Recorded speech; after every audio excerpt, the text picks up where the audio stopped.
அந்த ஒட்டஞ்சத்திரம் சட்டமன்ற தொகுதியில் 10,000 கோடி ரூபாய் அளவுக்கு மண்ணும் மலையும் திருடப்பட்டிருக்கிறது. அந்த பணத்தை வச்சு தான் அவர் இந்த தேர்தலில் அநேகமாக ஓட்டுக்கு 1 லட்சம் ரூபாய் கொடுப்பாருன்னு நான் நினைக்கிறேன்.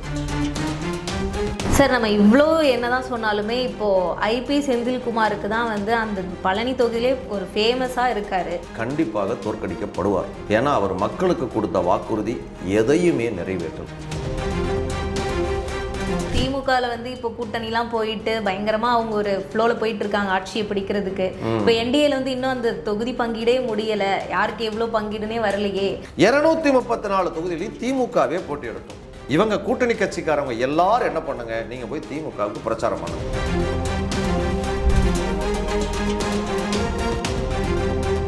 நேயர்களுக்கு வணக்கம். இன்று நம்முடன் பாஜகவின் மாநில செயற்குழு உறுப்பினர் பழனி என் கனகராஜ் அவர்கள் இணைந்திருக்கிறார்.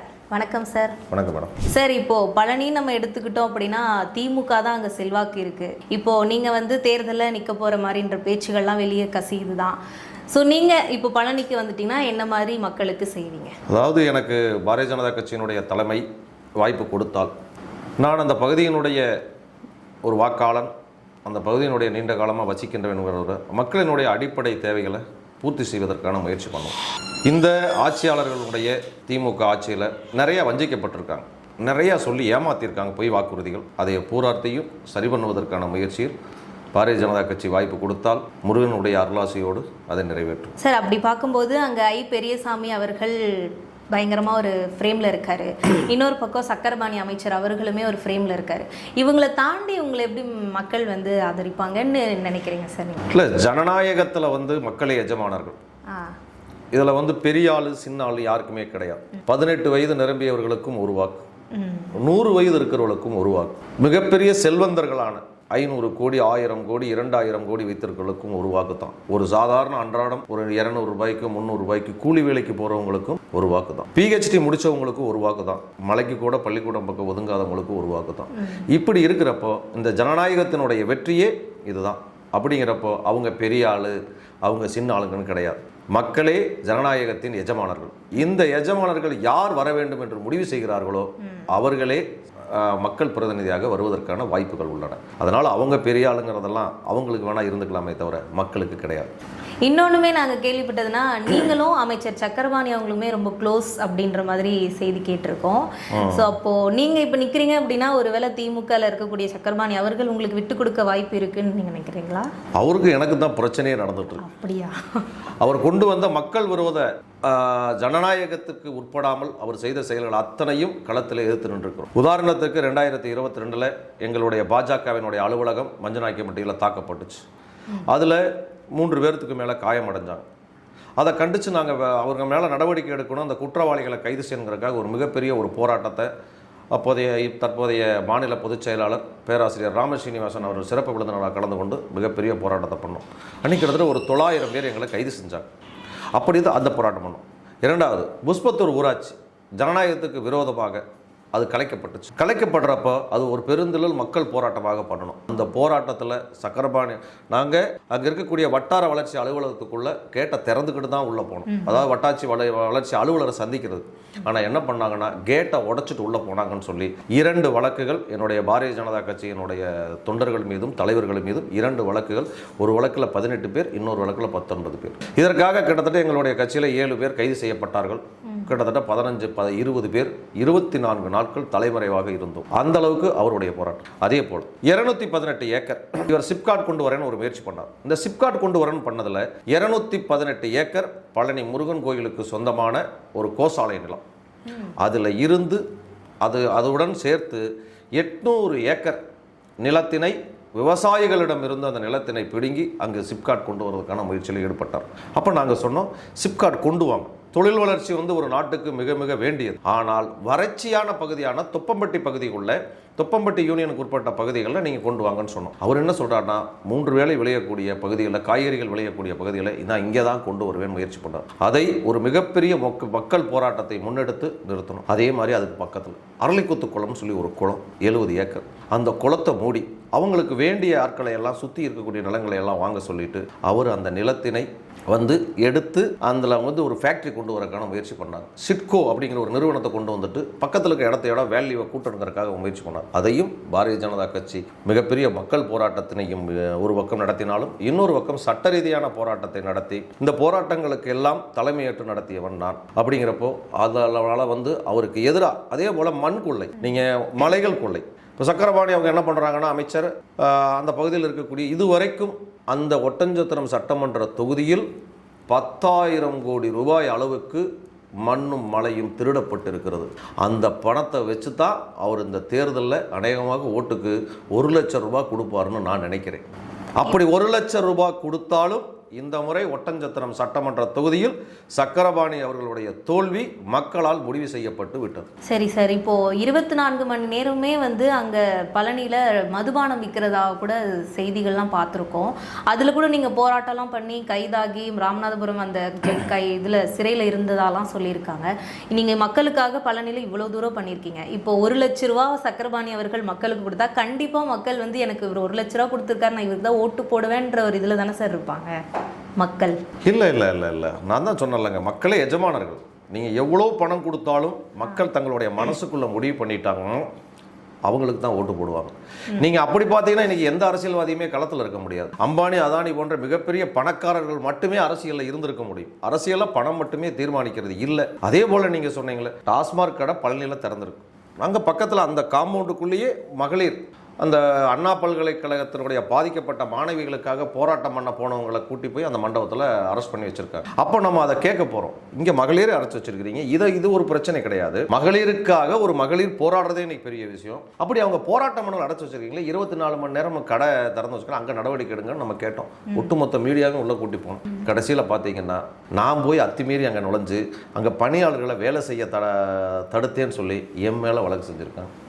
அதே போல் கடந்த 5 வருடங்களில் திண்டுக்கல் மாவட்டத்தில் 46 வழக்குகள் அதிகப்படியான வழக்குகள் பதியப்பட்ட ஒரே அரசியல்வாதி நான் தான். இப்போ மக்கள் வந்து நினைப்பாங்கல்ல, ஒரு இவ்வளோ வழக்கு வச்சிருக்காரு ஒருத்தவர், அவருக்கு எப்படி நம்ம ஓட்டு போடலான்ற மனப்பான் வரலாம். வழக்கினுடைய தன்மை ஒன்று இருக்குல்லங்க. கனகராஜ் ரவுடியாக இருந்தார், கட்ட பஞ்சாயத்து பண்ணார், இல்லை வேறு ஏதாவது பண்ணாங்க அப்படிங்கிற மாதிரி வழக்குகள் இருந்தால் பரவாயில்ல. நம்ம மக்களுக்கான போராட்டத்தை எடுக்கிறப்போ இந்த அரசாங்கம் பாரதிய ஜனதா கட்சியை முடக்குவதற்காக பாரதிய ஜனதா கட்சியினுடைய தலைவர்கள் மீது வழக்கு போடுறாங்க. இது ஜனநாயகத்தில் சாதாரண விஷயம். இப்போவே நான் மதுரை உயர்நீதிமன்றத்தில் அணுகி என் மீது போடப்பட்ட பல வழக்குகள் இப்பொழுது ரத்து செய்யப்பட்டிருக்கிறது. பாதிக்கப்பட்ட மேற்பட்ட வழக்குகள் இப்பொழுது ரத்து செய்யப்பட்டு விட்டது. மதுரை உயர்நீதிமன்றம் ஒரு நல்ல ஒரு தீர்ப்பினை கொடுத்து கொண்டிருக்கு. இப்போ பாஜக அப்படின்னு எடுத்துக்கிட்டோம் அப்படின்னா ஆன்மீகத்தில் ஒரு மிக மிக கவனம் செலுத்தக்கூடிய ஒரு கட்சியாக இருக்குது. இப்போது பழனியில் பார்த்தோம் அப்படின்னா அந்த கொடைக்கானல், இவங்க இந்த மக்கள் எல்லாருமே வருவாங்க அந்த தொகுதிக்கு. இப்போ நீங்கள் கொடைக்கானலை போய் நீங்கள் ரீச் பண்ண போகணும் அப்படின்னா 60 கிலோமீட்டர் தாண்டி தான் அந்த மக்களை ரீச் பண்ணணும். இப்போ நீங்கள் பிரச்சாரம் பண்ண போகிறீங்கன்னா அது எந்த மாதிரி போவீங்க சார்? இப்போ 60 கிலோமீட்டர் தாண்டி ஒரு நாளே அது போகும், அங்கே இருக்க மக்கள் பார்க்கணும் இருக்காங்க. கொடைக்கானல் எங்களுக்கு ஒன்றும் புதிது கிடையாது.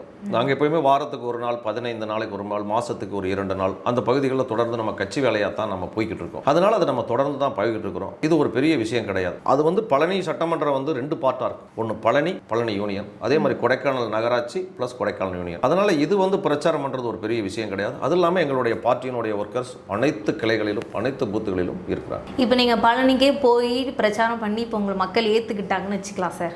இப்போது மக்கள் வந்து அங்கே இருக்கவங்க நினைக்கலாம்ல, இப்போ ஓட்டுக்காக வருவாங்க, அதுக்கப்புறம் ஓட்டு போட்டு அவங்கள உட்கார வச்சுட்டோன்னா வரப்போகிறதில்ல, 60 கிலோமீட்டர் தாண்டியாக வரப்போகிறாங்க அப்படின்ற ஒரு மைண்ட் தாட் மக்களுக்கு வரும் இல்லையா? கொடைக்கானல் இருக்கக்கூடிய மலை மேலே இருக்க மக்களுக்கு. இல்லைங்க, நாங்கள் வந்து இந்த தொகுதியை சேர்ந்தவர்கள்.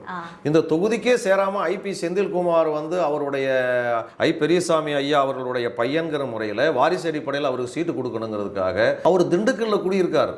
அப்படி பார்த்தா அவர் கிட்டத்தட்ட 150 கிலோமீட்டருக்கு அங்கிட்டு இருக்கிறவங்க தான் இங்கேயே சீட்டு கொடுத்துருக்காங்க. அதனால இங்கே இருக்கிறவங்க நம்ம மக்கள் பணியாற்ற ஈஸி தான். இந்த மக்களோட மக்களாக தான் நம்மளும் பயணிச்சுக்கிட்டு இருக்கோம். அதனால இது ஒரு ஈஸியான வழி. இப்போ அங்கே இருக்கக்கூடிய மக்கள் வந்து உங்களை ரீச் பண்ணணும்னா அது எப்படி ரீச் பண்ணலாம்? நீங்கள் வந்ததுக்கப்புறம் நம்ம மக்களோட தானே இருக்க போகிறோம். எப்படி இருந்தாலும் வாரத்துக்கு 2 நாள் கொடைக்கானல் இருக்க போகிறோம். கொடைக்கானலில் மக்களை சந்திக்கிறதுக்கான ஒரு அலுவலகம் நம்ம கண்டிப்பாக பண்ணத்தான் போகிறோம். பழனியில் சட்டமன்ற உறுப்பினர் அலுவலகம் இருக்குது. அதனால் அங்கே நம்ம மக்கள் கூட தான் இருக்கிறோம், நம்ம மக்கள் கூட தான் பயணிச்சுக்கிட்டோம். அதனால் அது ஒன்றும் பெரிய விஷயமா எனக்கு தெரியல. சரி சார், இப்போ பழனி கோவில் அப்படின்னு எடுத்துக்கிட்டோம்னா அந்த கோவில் வாசலில் கூடிய அந்த கோவிலை சுற்றி இருக்கக்கூடிய கடைகள்லாம் சின்ன சின்ன கடைகள்லாம் இருக்கும், அதெல்லாம் இப்போ இல்லை இந்த திமுக ஆட்சியில் அப்படின்னு சொல்கிறாங்க. இப்போ நீங்கள் ஆட்சிக்கு வந்ததுக்கப்புறம் அது எந்த மாதிரி?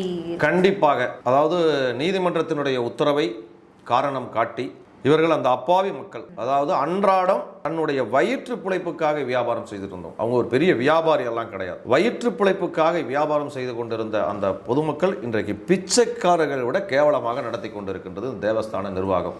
பாரதிய ஜனதா கட்சியினுடைய உறுப்பினர் பழனி சட்டமன்ற தொகுதிக்கு வரும் பட்சத்தில் அவர்களுக்கான சொந்த கடையினை பாரதிய ஜனதா கட்சி அவர்களுக்கு ஏற்படுத்தி தரும். ஒரு உதாரணத்துக்கு பார்த்தீங்கன்னா, ஒரு 4க்கு ஒரு 6 இந்த மாதிரி சின்ன சின்ன கடைகள், ஒரு டெய்லி வாடகை 100 ரூபா 50 ரூபா, அப்படி தேவஸ்தானத்தினுடைய இடங்கள் இருக்குது, கிரிவீதி இல்லாத இடங்கள் இருக்குது, பஸ் நிலையம் இருக்குது. இங்கேயெல்லாம் அந்த வியாபாரிகளுக்கு கண்டிப்பாக அந்த வியாபாரிகளுடைய வாழ்வாதாரத்தை காப்பதற்கு பாரதிய ஜனதா கட்சி 100% முயற்சி எடுக்கும். இப்போ நீங்கள் ஆட்சிக்கு வந்ததுக்கப்புறம் இந்த இளைஞர்களுக்கான வேலை வாய்ப்புலாம் எந்த மாதிரி சார் இருக்கும்? இப்போ எங்கள் பகுதியில் இருக்கக்கூடிய ஒரு மிகப்பெரிய பிரச்சனையே வேலை வாய்ப்பு தான். 20 வருடங்களுக்கு முன்னால் இந்த விஜயகுமார் மில்ஸ் அப்படின்னு சொல்லி ஒரு பெரிய நிறுவனம் இருந்தது. அந்த நிறுவனத்தினுடைய உரிமையாளர் மரியாதைக்குரிய ஒரு மணிநாயக்கர் அப்படின்னு சொல்லுவாங்க. நீங்கள் 25 வருடங்களுக்கு முன்னாலேயே 5000 6000 பேர் நேரடியாக வேலை பார்த்து கொண்டிருந்தாங்க அவங்க நிறுவனத்தில். அந்த நிறுவனத்தில் 6000 பேர் நேரடியாக பண்ணி கொடுத்துட்டு இருந்தாங்க. அப்போ இந்த பழனி ஒரு தொழில் புண்ணிய நகரம், புனித நகரம், கோயில் நகரம், இதையெல்லாம் தாண்டி ஒரு தொழில் நகரமாகவும் இருந்தது. இந்த கம்யூனிஸ்டுகள் ஒரு மிகப்பெரிய போராட்டத்தினை நடத்தி அந்த நிறுவனங்களை மூடிவிட்டார். அந்த நிறுவனம் இந்த கம்யூனிஸ்டுகளுடைய நயவஞ்சக சதியால் நிறுவனம் மூடப்பட்டதின் காரணத்தினால் இதுவரை பழனிக்கு எந்த ஒரு தொழில் நிறுவனமும் வருவதற்கு அஞ்சுகிறார்கள். அந்த அஞ்சக்கூடிய சூழ்நிலை இருக்கு. அதுக்கு தகுந்தார் போல இன்றைக்கு திண்டுக்கல் பாராளுமன்றத்துக்கு உட்பட்ட பழனி சட்டமன்ற தொகுதி, இந்த பாராளுமன்ற தொகுதியிலையும் இன்றைக்கி மார்க்சிஸ்ட் கம்யூனிஸ்டுடைய வேட்பாளர் இன்றைக்கி எம்பியாக வெற்றி பெற்றிருக்கிறார். அதனால் மக்களுக்கு இன்னும் பயமாகுது. எப்படின்னா, தொழில் நிறுவனங்கள் வர்றாங்க, ஒரு 500 கோடி ரூபாய் 200 கோடி ரூபாய் போட்டு அவங்க தொழில் ஆரம்பிக்கிறாங்க அப்படின்னா அந்த தொழிலுக்கான பாதுகாப்பு கொடுக்கணுமா இல்லையா? அப்போ பாரதிய ஜனதா கட்சி வந்ததுன்னா கம்யூனிஸ்டுகளுடைய எத்தகைய போராட்டங்களையும் பாரதிய ஜனதா கட்சி எதிர்த்து நின்று அந்த தொழிலாளர்களுக்கும் தொழிலதிபர்களுக்கும் தொழில் நிறுவனங்களுக்கும் ஒரு மிகப்பெரிய பாதுகாப்பினை நாங்கள் கொடுப்போம். சார், நம்ம இவ்வளோ என்னதான் சொன்னாலுமே இப்போ ஐபி செந்தில்குமாருக்கு தான் அந்த பழனி தொகுதியிலே ஒரு ஃபேமஸாக இருக்காரு. இப்படிலாம் இருக்கும்போது இப்போ நீங்கள் கனிம வள இதுக்கெல்லாம் போராட்டம் பண்ணீங்க, ஆனால் அவர் என்ன சொல்கிறார் ஒரு ஸ்டேட்மெண்ட்டில், இந்த மாதிரி போராட்டம்லாம் பண்ணலைன்ற மாதிரிலாம் நிறைய சொல்கிறாரு அவர் ஒரு தனியார் தொலைக்காட்சியில். அதுக்கு நீங்கள் என்ன சொல்லுவீங்க சார்? நீங்கள் இதை 2 கேள்வியாக கேட்குறீங்க. ஒன்றும் அவர் எல்லாத்துக்கும் அறிமுகமாக இருக்கான்னு சொல்கிறீங்க. 2011 தேர்தல் போட்டியிட்டார். தான் இந்த மாவட்டத்தினுடைய ஒரு ஆளுமை மிக்க ஒரு அமைச்சரனுடைய மகன் என்கிற முறையில் போட்டியிட்டார். மக்கள் அவரை தோல்வியடைய செய்தார். 2011 நான் அமைச்சருடைய பையன் எங்கள் குடும்ப ஆட்சி இங்கே வரணும் அப்படிங்கிறக்காக ஒரு முயற்சி பண்ணப்போ 2011 அவர் தோற்கடிக்கப்படப்பட்டார். அதுக்கப்புறம் தான் 2016 இப்போ 2021 வெற்றி பெற்றிருக்கிறார். இந்த முறை அவர் இந்த தொகுதியில் போட்டியிட்டால் கண்டிப்பாக தோற்கடிக்கப்படுவார். ஏன்னா அவர் மக்களுக்கு கொடுத்த வாக்குறுதி எதையுமே நிறைவேற்றல். ஒரு உதாரணத்துக்கு பார்த்தீங்கன்னா, மத்திய அரசாங்கத்தினுடைய திட்டங்கள் பணத்தினால தான் நிறைய திட்டங்கள் போயிட்டு இருக்கு. இந்த தொகுதிக்குள்ளே கமலாபுரத்திலிருந்து பழனி வரைக்கும் ரோடு அகலப்படுத்தியிருக்காங்க 50 மீட்டருக்கு. 172 கோடி ரூபாய் பணம், மத்திய அரசாங்கத்தினுடைய பணம் பாத யாத்திரை பக்தர்களுக்கு நடந்து வர வசதி பண்ணார். பழனியினுடைய மருத்துவமனை மாவட்ட தலைமை மருத்துவமனையாக அறிவிச்சாங்க. அப்போ மாவட்ட தலைமை மருத்துவமனையை அறிவிக்கிறப்போ அதுக்கும் இந்த மாவட்டத்தோடு இந்த மருத்துவமனையோடு சேர்த்து கிட்டத்தட்ட 3500 கோடி ரூபாய் மத்திய அரசாங்கத்தினுடைய பணம் தான் இவங்களுக்கு எல்லாத்துக்கும் கொடுத்துருக்காங்க. அதே மாதிரி மத்திய அரசாங்கத்தில் இன்னும் நிறையா திட்டங்கள், பழனி டு கொடைக்கானல் ரோப்கார் திட்டம், அந்த திட்டம் மட்டும் நிறைவேறுச்சுன்னா பழனியும் கொடைக்கானலும் பொருளாதார ரீதியாகவும் சுற்றுலாத்துறையும் மிகப்பெரிய வளர்ச்சி அடையும். 1600 கோடி ரூபாய் ப்ராஜெக்டில் மத்திய அரசாங்கம் தயார். ஆனால் இடத்தை எடுத்து கொடுக்கக்கூடிய பொறுப்பு தமிழ்நாடு அரசாங்கம். அதை சர்வே பண்ணக்கூடிய வேலை சர்வே பண்ணும். அந்த இடத்தை எடுத்து கொடுக்கறது கூட இங்கே யார் தயார்? பணம் கொடுக்க மத்திய அரசாங்கம் தயார், இவங்க எடுத்து கொடுக்க தயாரா? ஆனால் இப்போ வரைக்கும் அவங்களாம் மத்திய அரசுங்களுக்கு நிதி தரல எதுவும் செய்யலை. இதில் இன்னொன்று நான் சொல்கிறேன், பழனி டு ஈரோடு, பழனி மக்களினுடைய நீண்ட கால கனவு அங்கே பழனி டு ஈரோடு ரயில் திட்டம் வரணும். 50 கோடி ரூபா கடந்த பட்ஜெட்டில் ஒதுக்கியிருக்காரு. சர்வே பண்ணுறது பண்ணி அந்த இடத்தை எடுத்து கொடுக்கறதுக்கு கூட இந்த டிபிஆர்னு சொல்லுவாங்க, அதை கூட பண்ணி தர்றதுக்கு இந்த அரசாங்கம் தயாராக இல்லை. இவங்க எதை கேட்டாலும் மத்திய அரசு செய்கிறாங்க. இப்போ நான் சொல்கிறேன்ல, இதுக்கு எக்ஸ்பிளைன் கேளுங்க. Palani to Kodaikanal rope car திட்டம் என்னாச்சு? ஏன் நீங்கள் படம் ஒதுக்க மத்திய அரசாங்கம் தயார்? ப்ராஜெக்ட் நீங்கள் எல்லாம் பண்ணி கொடுத்துட்டீங்களா? அதே மாதிரி பழனி டு ஈரோடு ரயில்வே திட்டம் அதுக்கு பண்ணி கொடுத்தாங்களா? இல்லை. இப்போ கடைசியாக பார்த்தீங்கன்னா அந்த பழனி டு ரயில்வே கேட்டுக்கு வந்து பூமி பூஜை போட்டு கிளம்பியாச்சு. கேட்டால் இன்னும் தேர்தல் வருது அப்படிங்கிறதுக்காக. அதே மாதிரி மண் கொள்ளை எங்கேயுமே இல்லைங்கிறார். நீங்கள் கேமரா விடு, இப்போ வாங்க போவோம். பழனியில் கிட்டத்தட்ட 40க்கும் மேற்பட்ட இடங்களில் இவங்க மண் எடுத்ததுக்கான ஆதாரத்தோடு நான் உங்களுக்கு வீடியோ பண்ணி தரேன். அப்புறம் இன்னொன்று வாய்ப்பு கம்மியாக தான் இருக்குது. எம்எல்ஏவுக்கு தெரிஞ்சிருக்கிறதுக்கு வாய்ப்பு இல்லை. இப்போ பழனி எம்எல்ஏவுக்கு அவர் திண்டுக்கல்ல குடியிருக்கார், பழனிக்கு வர்றதில்லை. இங்கே மண் எங்கெங்கே எடுக்கிறாங்கிற விஷயம் அவருக்கு தெரியாது. ஏன்னா அவர் எம்எல்ஏ என்ன பண்ணார், பழனி வந்தார்னா திமுக காரங்களுடைய கல்யாணம் காது குத்து இதை முடிச்சுட்டு இளவு ஏதாவது கருமாதி இருந்து அட்டன் பண்ணிட்டு ஊருக்கு போயிடுறார். அப்படிங்கிறப்ப அவருக்கு முதல்ல எங்கே மண் திருடுறாங்க, எங்கே எந்த வளர்ச்சிப்படி செய்யணும் அப்படிங்கிற விஷயமே அவருக்கு வேணால் தெரியாமல் இருக்கலாம். இந்த பேட்டியின் வாயிலாக அவர் செந்தில்குமார் அவர்கள் பழனி வந்தால், என்னை அழைத்தால் நானே எல்லா பகுதிகளுக்கும் கூட்டிக் கொண்டு போய் அவருக்கு காட்டுறேன். இப்போ நீங்கள் மத்திய அரசு நிதி தரலன்னா சொல்லி அவங்க சொல்கிறாங்க, கம்ப்ளைண்ட் பண்ணுறாங்க. இப்போ இந்த சித்தா மருத்துவக் கல்லூரிக்கு கூட அவங்க அடிக்கல் நாட்டியிருக்காங்க, ஆனால் அது இன்னும் கட்டலைன்ற மாதிரி கூட கேள்விப்பட்டோம் சார். இல்லை, அடிக்கல் நாட்டலை. ஆக்சுவலாக வந்து இது வந்து ரொம்ப கால திட்டம். பழனி முருகன் நவபாஷாணத்தினுடைய சிலை. ஏற்கனவே சித்த வைத்தியங்கள் பழனியில் ஒரு மிகப்பெரிய சிறப்பான நிறுவனங்கள் இருந்தது. மக்களுக்கு தேவையான நோய் நொடிகளை தீர்ப்பதற்கான அந்த சிகிச்சை கொடுத்துட்டு இருந்தாங்க. நிறையா சித்த மருத்துவமனைகள் தனியாரோட நிறையா இருந்தது. அப்போது இந்த பழனி பகுதியில் வந்து சித்த மருத்துவக் கல்லூரி கொண்டு வரணும் ரொம்ப காலமாக சொல்லிக்கிட்டே இருக்காங்க. அதுக்கான இடம் கையகப்படுத்தப்பட்டு கிட்டத்தட்ட 25 வருடங்களுக்கு மேலாகிவிட்டது. இப்போ கடைசி என்ன பண்ணியிருக்காங்கன்னா, அங்கே வந்து இந்த இடத்தை வந்து குப்பை மேடாக, சிவிரிப்பட்டி ஊராட்சியினுடைய குப்பை மேடாக பயன்படுத்த ஆரம்பிச்சிட்டாங்க. உடனே இவங்க என்ன பண்ணாங்கன்னா ஒரு திட்டம் போட்டாங்க. என்னன்னா 2 கோடி ரூபாய்க்கு முதல்ல காம்பவுண்டு சவராது கட்டுறேன்னு ஆரம்பிச்சாங்க. காம்பவுண்டு சவரும் பூஜை ஓட்டத்தோடு சரி, ஒரு செங்கல் ஒரு லோடை வச்சார், அதோட காணும். இனி நானும் செங்கலை தூக்கிட்டு தான் ஊர் ஊராக போகணும். எங்கேயா சித்த மருத்துவ கல்லூரின்னு கண்டிப்பாக தேர்தல் பிரச்சாரத்தில் இந்த பிரச்சனை எல்லாம் எதிரொலிக்கும். செங்கல் காட்டின மாதிரி நீங்க சித்தம். ஆமா, அவர் செங்கல் எடுத்தாரு. இன்னைக்கு எய்ம்ஸ் கட்டி முடிக்கப்பட்டு எப்பொழுது வேண்டுமானாலும் திறந்த மக்கள் பயன்பாட்டுக்கு வரும் அளவுக்கு மிகப்பெரிய வேகமாக நடந்து கொண்டு இருக்கு. இப்போ வரைக்கும் கம்ப்ளைண்ட் தானே சார் பண்றாங்க, இன்னும் எய்ம்ஸ் திறக்கல, கட்டணம் கட்டலன்னு சொல்லிட்டு. எங்க ஊர்ல பழமொழி சொல்லுவாங்க, ஒரு திருட அவன் திருடிக்கிட்டு திருடன் கத்திக்கிட்டு ஓடணும் அப்படிங்கிற மாதிரி. மத்திய அரசாங்கத்தினுடைய எந்த திட்டத்தையும் இவர்கள் சிறப்பாக செய்வதே கிடையாது. எந்த திட்டத்திற்கான வரக்கூடிய நிதியும் அத்தனையிலும் ஊழல் நடந்து வருகிறது. இந்த ஆட்சி மாறி வரக்கூடிய 2026 எடப்பாடி பழனிசாமி அவர்கள் தமிழகத்தின் முதல்வராக ஆனால் இந்த அரசாங்கத்தில் இருந்த பாதிக்கும் மேற்பட்ட அமைச்சர்கள் சிறையில் தான் இருப்பார்கள். நான் சமீபத்தில் கூட ஒரு பேட்டி கேட்டேன். திமுகவினுடைய பழக்கருப்பையா அவங்க ஏதோ ஒரு நிகழ்ச்சியில் சொல்லியிருந்தாங்க, அடுத்த செயற்குழு பொதுக்குழு புலால் சிறையில் தான் நடக்கும் திமுகவுக்கு அப்படின்னாரு. அது மாதிரி தான் இருக்கு இன்னைக்கு. இப்போ பழனின்னு பார்க்கும்போது இப்போ ஆன்மீக ரீதியான ஒரு பிளேஸ் அது. இப்போ அங்க இருக்கக்கூடிய இஸ்லாமியர்கள் இருக்கட்டும், அந்த கிறிஸ்துவர்கள் இஸ்லாமியர்கள்லாம் பழனின்னு போகும்போது நீங்க எல்லாருமே வந்து வரவங்க எல்லாம் நாங்க இந்துக்களுக்கு தான் இவ்வளோ பண்றோம் அவ்வளோ பண்றோம்னு சொல்லி நிறைய இதில் சொல்லிட்டு இருக்கீங்க. அப்போ அந்த இஸ்லாமியர்களுக்கும் கிறிஸ்துவர்களுக்கும் என்ன மாதிரி பண்ணுவீங்க சார்? மேடம், ஒரு ரோடு போட போறோம், அதில் ரோடு போட்டால் இந்துக்கள் மட்டுமா போக போறாங்க? இல்லை, அவங்களுக்கு ஒரு தொழில் நிறுவனம் கொண்டு வர்றோம், அங்கே இந்துக்கள் மட்டுமா தொழில் செய்ய போறாங்க? அதனால ஒரு வளர்ச்சி திட்டங்கள் நினைப்பது வந்து மதத்தின் ரீதியாக வளர்ச்சி திட்டங்கள் பிரிக்கக்கூடாது. வளர்ச்சி திட்டங்கள் பொதுவான அனைத்து மக்களுக்கும் தான் வளர்ச்சி திட்டங்கள் கிடைக்க போதே தவிர இதுல இந்துக்கள் வேற, முஸ்லீம் வேற, கிறிஸ்டியன் வேற, சீக்கியர் வேற நம்ம பிரிக்க போறதில்லை. ஆனால் பழனிக்கு மற்ற தொகுதிகளை காட்டிலும் பழனிக்கு என்ன விசேஷம்னா, நீங்க வேற தொகுதிகளை நீங்க எந்த தமிழ்நாட்டில் சென்னை சில தொகுதிகளை தவிர நீங்க எந்த தொகுதிகளை போட்டிட்டாலும் 2.5 லட்சம் மக்களுக்கான ஒரு சர்வீஸை கொடுக்க முடியும், ஒரு சேவையை ஆற்ற முடியும் ஒரு எம்எல்ஏ.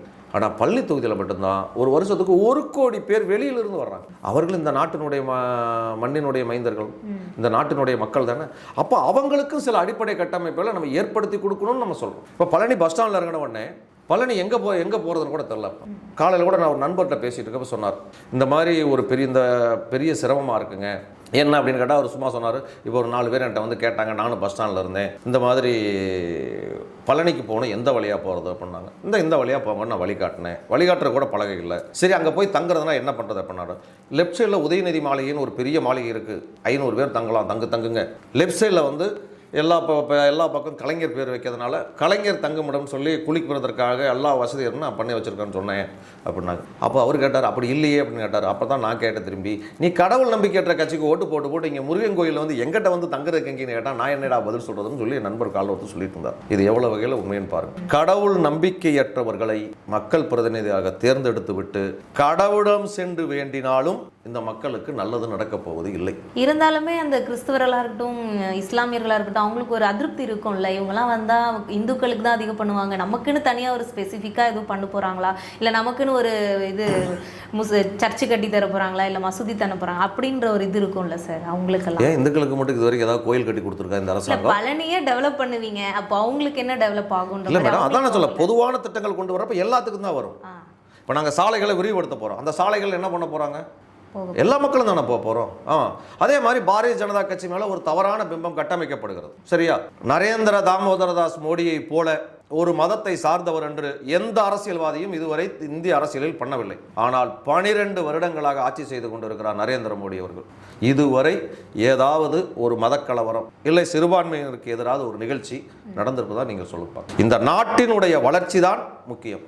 அப்படி நாட்டினுடைய வளர்ச்சிங்கிறப்ப இந்த நாட்டில் இருக்கக்கூடிய அனைத்து குடிமக்களும் இங்கே இருக்க வேண்டும். நாங்கள் என்ன கேட்குறோம், சிறுபான்மையினர், நீங்கள் சிறுபான்மையினாக இருந்தாலும் சரி, இந்த நாட்டில் வாழும் வரை இந்த நாட்டை நேசியுங்கள், இந்த நாட்டுக்கு எதிராக செயல்படாதீர்கள். ஏன்னா இது நம்முடைய தாய்நாடு அப்படிங்கக்கூடிய எண்ணம் அத்தனை பேருக்கும் வரணும்னு தான் நம்ம சொல்கிறோமே தவிர இதில் அரசியலில் வந்து மத ரீதியான பாகுபாடெல்லாம் ஒன்றுமே கிடையாது. ஓகே சார், இப்போது நீங்கள் இவ்வளோ சொல்கிறீங்க திமுக ஆட்சியில், அதாவது அந்த தொகுதியில் இவ்வளோ, ஆனால் கடந்த ஒரு வருஷம், இத்தனை வருஷத்தை விட்டால் கூட கடந்த ஒரு வருஷத்தில் திமுக அப்படின்ற ஒரு பேர் வந்து மக்கள்கிட்ட நிறையவே பரவிருக்கேன். நிறைய ரோடு போட்டிருக்காங்க, நிறைய பிரிட்ஜெல்லாம் கட்டி திறந்துருக்காங்க.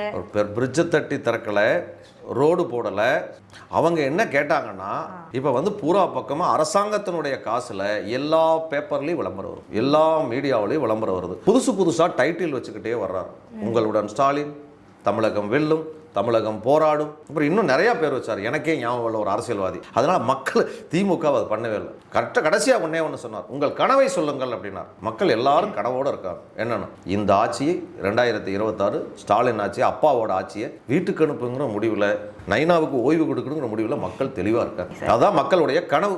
திமுக ஆட்சியில் வந்து என்ன சொல்கிறாங்கன்னா, பழனியை தனி மாவட்டமாக மாற்றுவேன் அப்படின்ற மாதிரி தான் சொல்கிறாங்க.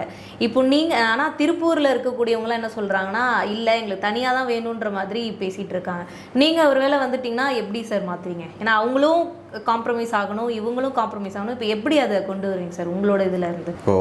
பழனியை தனி மாவட்டமாக அறிவிக்க வேண்டும் அப்படிங்கிறது, இப்போ நான் சொன்ன மாதிரி அந்த பகுதியினுடைய தொழில் வளர்ச்சி, நிறைய மக்கள் உள்ளே வந்துட்டு போனதுனால அவங்களுக்கான மருத்துவம், உள்கட்டமைப்பு இது எல்லாம் பண்ணி கொடுக்கணும் அப்படிங்கிறது சிரமம். இன்றைக்கி தமிழ்நாட்டிலேயே 6274 சதுர கிலோமீட்டர் பரப்பளவுள்ள மிகப்பெரிய மாவட்டம் திண்டுக்கல். 7 சட்டமன்ற தொகுதி, கிட்டத்தட்ட ஒரு 35,000 to 40,000 மக்கள் வசிக்கிறாங்க. ஒரு கலெக்டர், ஒரு எஸ்பி, இவங்க வந்து எல்லாத்துக்கும் அந்த மறுபடியும் அரசினுடைய நிறுவனங்கள் அத்தனையும் இவங்களுக்கு அத்தனை பேருக்கும் ஆனால் சர்வீஸை பண்ண முடியாது. அப்படிங்கிறக்காக நாங்கள் என்ன கேட்குறோம்னா, எங்களுக்கு நாங்கள் திருப்பூர் மாவட்டத்திலேருந்து எந்த தொகுதியும் நாங்கள் கேட்கல. எங்களுடைய கோரிக்கை அதுவும் அல்ல. எங்களுடைய பகுதி வளர்ச்சி பெறணும் அப்படின்னு சொன்னால் எங்களுடைய பகுதி பழனியை மையமாக வைத்து தனி மாவட்டமாக பழனியை அறிவிக்க வேண்டும். உதாரணத்துக்கு பழனி, ஒட்டஞ்சத்திரம், இது 2 சட்டமன்றத்தையும் சேர்த்து கூட அறிவிக்கலாம். ஏன்னா இந்த 2 சட்டமன்றத்தை வச்சு ஏற்கனவே அறிவித்த வரலாறு. இதில் என்ன பிரச்சனைன்னு கேட்டிங்கன்னா, இந்த வடிவேல் ஒரு படத்தில் சொல்லுவான், அது என்ன படம்னு தெரியல, போலீஸுக்கிட்டையும் பொறுக்கிக்கிட்டையும் நான் நடுவில் சிக்கிட்டு நான் படாத பாடுபடுறேன் அப்படிங்க. இப்போ அது மாதிரி இப்போ என்ன ஆயிடுச்சுன்னா, பழனி மாவட்டம் பிரிக்க வேண்டியது. இந்த செயலில் இருக்கக்கூடிய அமைச்சர் சக்கரபாணி என்ன நினைக்கிறாருன்னா, பழனியோடு சேர்த்து இங்கிட்டு ஒரு 4 சட்டமன்ற தொகுதிகளை பிரிச்சுக்கிட்டு, ஏன்னா அவருக்கும் அமைச்சர் பெரியசாமிக்கும் அவருடைய பையனுக்கும் நடக்கக்கூடிய பனிப்போர் வெளியில் வேணா இல்லைன்னு சொல்லுவாங்க, அது மாவட்டம் முழுக்க எல்லாத்துக்கும் தெரியும். அப்போ அவங்கள்ட்ட இருந்துட்டு இவங்க வந்தலாம்னு சொல்லி போட்டு இவர் என்ன நினைக்கிறாருன்னா, இந்த மாவட்டம் தனியாக பிரிச்சா வந்தலாம்னு இவர் முயற்சி பண்ணுறாரு. அவங்க என்ன நினைக்கிறாங்கன்னா, பழனியை பிரிக்கிறப்ப பழனியினுடைய சட்டமன்ற உறுப்பினர் ஐபி செந்தில்குமார் இருக்கும். அதனால இவங்க 2 பேருக்கு இருக்கக்கூடிய திமுகவில் இருக்கக்கூடிய உள்கட்சி பிரச்சனை, இந்த 2 அமைச்சரின் குடும்பங்களுக்குள் நடக்கக்கூடிய பிரச்சனை தான் இன்னைக்கு பழனி மாவட்டம் பிரிக்காமல் இருக்கிறது. ஆனால் கண்டிப்பாக பாரதிய ஜனதா கட்சி, அதில் என்டிஏ பழனி சட்டமன்ற தொகுதியில் வெற்றி பெற்றால் மரியாதைக்குரிய இன்றைக்கு எதிர்க்கட்சி தலைவர், நாளைய முதலமைச்சராக வரக்கூடிய எடப்பாடி பழனிசாமி அவரிடம் இந்த கோரிக்கையை வைத்தோம். அவரும் சொல்லி இருக்கிறார், கண்டிப்பாக பழனி மாவட்டம் பிரிக்கப்பட வேண்டியது காலத்தின் கட்டாயம். சார், நடுவில் வந்து இந்த விஜய் தாவேக்கா உங்களோட இணையின மாதிரிலாம் பேச்சு வந்துச்சு, ஆனால் இப்போ இல்லைன்னு சொல்லிட்டீங்க. ஆனால் அந்த மாதிரி பேச்சு போச்சா சார்? பாஜக என்டிஏ யாருமே பேசலைங்களே. அப்புறம் 2வது, இதெல்லாம் வந்து மேலே இருக்கக்கூடிய தலைவர்கள் அவங்க தான் முடிவு பண்ணணும். கூட்டணி பற்றி பேசுறதுக்கெல்லாம் எங்களுக்கு அதிகாரம் இல்லை. நாங்கள் கிரவுண்டில் வேலை பார்த்துக்கிட்டு இருக்கிறோம். எங்களுக்கு அதனால் அந்த கூட்டணியெல்லாம் என்ன பண்ணான்னு எங்களுக்கு அதுக்கு சம்மந்தமே இல்லை. தலைமை முடிவு செய்யும். சார் அப்படி பார்த்தா திமுகவில் வந்து இப்போ கூட்டணிலாம் போயிட்டு பயங்கரமாக அவங்க ஒரு ஃப்ளோவில் போயிட்டு இருக்காங்க ஆட்சியை பிடிக்கிறதுக்கு. இப்போ என்டிஏல வந்து இன்னும் அந்த தொகுதி பங்கீடே முடியலை, யாருக்கு எவ்வளோ பங்கீடுனே வரலையே. அப்போ மக்கள் மத்திய இப்போ என்ன நினைக்கிறாங்க, திமுக பயங்கரமாக போகுது, இன்னும் ஏன் இந்த சைட்லேருந்து எதுவுமே அதிருப்தி வரலையேன்ற ஒரு ஏக்கம் இருக்குல்ல மக்கள். திமுக எங்கே போகுதுங்க? தொகுதி பங்கீடு பண்ணியிருக்காங்க. அடிதடி சண்டை நடக்கிறதே இப்போ திமுக கூட்டணியில் தான் நடந்துட்டு இருக்கு. அப்படியாவது அவங்க மக்கள் மனசுல இருக்காங்க இருக்குன்னு சொல்லி இல்லையே. இப்போ எங்களுடைய கூட்டணியில் எந்த சலனமும் இல்லை, எந்த சலப்பும் இல்லை. இப்போ யாராவது எங்கள் கூட்டணியில் வந்து எங்களை வந்து பாரதிய ஜனதா கட்சி எங்கள் சின்னத்தில் நிற்க சொல்லுது நிர்பந்திக்குன்னு சொன்னாங்களா? இல்லை. அதிமுக கூட்டணியில் வந்து எடப்பாடியார் அவர்கள் வந்து இந்த மாதிரி எங்களுக்கு இந்த தொகுதி இவ்வளோ தான் தொகுதி கொடுத்துருக்காங்க, கொடுக்க மாட்டேன்னு சொல்லி யாராவது சொன்னாங்களா? இல்லை. சுமூகமான முறையில் போய்கிட்டு இருக்கு. இன்னும் டைம் இருக்கு. 30ஆம் தேதிக்கு மேலே தான் யாருமே சொல்லலையே. டிடிவி அவர்களை வந்து இந்த சின்னத்தில் தான் நிற்குன்னு சொல்லி யாருமே சொல்லலையே. இது திமுகவுடைய கூட்டணியில் தான் பயங்கர சண்டையாக இருக்கு. இந்த நேற்று கூட ஒருத்தர் பேட்டி கொடுக்குறார். அது எனக்கு நீங்கள் பாருங்கள், வைகோ ஒரு கட்சி வச்சுருக்கார், அந்த கட்சி பேர் கூட மறந்துட்டேன். தமிழ்நாட்டில் அவங்களுடைய அரசியல் வேகம் அப்படி தான் இருக்குது. மதிமுக. அது கட்சி மட்டும்தான் இருக்குது பேர். இந்த படத்தில் சொல்லுவாங்கள்ல, சட்டை என்னது ஆனால் மாப்பிள்ளை வேற அப்படிங்கிற மாதிரி. இப்போ என்ன ஆயிடுச்சுன்னா, இவர் போய் 4 தொகுதி பங்கீடு பண்ணிட்டு வர்றாரு. வெளியில் வந்து என்ன சொன்னார், 4 தொகுதி எங்களுக்கு கொடுத்துட்டான்னு சொன்னார். அப்போ நான் அதிர்ச்சி ஆகிட்டேன். ஆனால் 4 தொகுதியாக திமுக கொடுத்தாங்க. அதுக்கப்புறம் சொன்னார், 1 தொகுதி நாங்கள் சுயேட்சையாக நிற்போம், 4 தொகுதி திமுக கூட்டணி. திமுக சின்னத்தில் நிற்கிறதுக்கு உங்களுக்கு எதுக்கு சார் தனி கட்சி? இந்திய கம்யூனிஸ்ட் 6 இருந்தது, 5 வந்துருச்சு. மார்க்சிஸ்ட் கம்யூனிஸ்ட் இப்போ வரைக்கும் சண்டை நடந்துட்டு சரிங்களா? அதே போல் இப்போ விடுதலை சிறுத்தை கட்சியில் நாங்கள் டபுள் டிஜிட்டில் தொகுதி கேட்டோம், ஆனால் இப்போ வரைக்கும் தரமாட்டேன்னு சொல்கிறாங்க. ஆனால் பேசிக்கிட்டு இருக்கோம், மனசு சங்கட்டமாக இருக்குது அப்படிங்கிறாங்க. அப்போ இப்போ தமிழக வாழ்வுரிமை கட்சி வேல்முருகனே இன்னைக்கு நான் கூட்டணி, எனக்கு தொகுதியும் வேணாம் கூட்டணி வேணான்னு போறாரு. இனி அரசியல் இருப்பாரா விலகிடுவாரான்னு தெரியல. ஆனால் எனக்கு என்னன்னா, நான் திமுகவினுடைய கூட்டணி கட்சிக்காரங்களுக்கு நான் ஒரு சிறந்த ஒரு ஐடியா சொல்றேன். இவங்க எல்லாரும் தொகுதி பங்கீட்டை முடிச்சுட்டு கடைசியாக வந்து ஒன்று சொல்லுவாங்க, பாஜக தமிழ்நாட்டில் கால் ஊன்றக்கூடாது, மதவாத சக்திகள் தமிழ்நாட்டில் வரக்கூடாது அப்படின்னு சொல்லுவாங்க. நான் என்ன சொல்றேன், 234 தொகுதியிலையும் திமுகவே போட்டியிடட்டும். இவங்க கூட்டணி கட்சிக்காரங்க எல்லாரும் என்ன பண்ணுங்க, நீங்க போய் திமுகவுக்கு பிரச்சாரம் பண்ணுங்க. அப்ப வந்து மதவாத சக்திகள் வராமல் இருக்கலாம். ஏன்னா உங்களுக்கு தொகுதி அதிகமாக வந்தா மதவாத சக்தி உள்ள வந்துடும் அப்படின்னு சொன்னா, அப்ப திமுகவுக்கு அதிகமாக வந்தா வராதுன்னு அவங்க நினைச்சாங்கன்னா, அப்ப எல்லா தொகுதியிலுமே திமுக நிற்கலாமே. திருமாவளவன் எனக்கு தொகுதியே வேணாம், நான் மதவாத சக்திகளுக்காக எதிர்ப்பதற்காக நான் திமுக கூட்டணியை முழுமையாக ஆதரிக்கிறேன், நான் போட்டியில் எல்லாத்தையும் விலக சொல்லுங்க, நல்லா இருக்கு தேர்தல். சரி சார், இப்போ உங்களுடைய கூட்டணி எந்த அளவுக்கு பலமா இருக்கு சார்? 2026 தமிழக மக்கள் 100% தேசிய ஜனநாயக கூட்டணி, அனைத்து இந்திய அண்ணா திராவிட முன்னேற்ற கழகத்தினுடைய அனைத்து கூட்டணி கட்சியினுடைய வேட்பாளர்களையும் ஜெயிக்க வைத்து 2026 எடப்பாடி பழனிசாமி அவர்களை தமிழகத்தினுடைய முதலமைச்சராக அமர வைப்பார்கள்.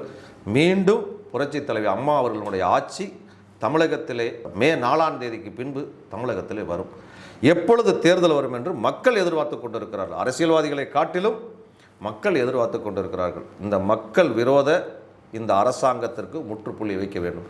இந்த விளம்பர மாடல் அரசாங்கம் இத்தோடு முடிவுக்கு வர வேண்டும் என்பதற்கு மக்கள் விரும்பிக் கொண்டிருக்கிறார். சரி சார், நிறைய கருத்துக்களை பகிர்ந்திருக்கீங்க, மிக்க நன்றி சார். தொடர்ந்து பேசுவோம். நன்றி மேடம்.